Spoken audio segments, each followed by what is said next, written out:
The Test and ODI captain of the Indian women's national cricket team, Mithali Raj, on Wednesday announced her retirement from all formats of international cricket. Mithali is retiring as the leading run scorer in the women's ODIs. She represented India in 232 matches, scoring 7,805 runs at an average of 50.68. Mithali, who made her debut in 2002, is regarded as the greatest Indian women's batter. She captained the side to two 50-over World Cups. At 16, Raj scored an unbeaten 114 on ODI debut and soon established herself as a vital cog in India's batting order. In October 2019, Raj, at 36, became the first woman to complete 2 decades in ODI cricket.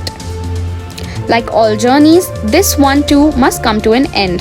Today is the day I retire from all forms of international cricket, Mithali said on social media on Wednesday.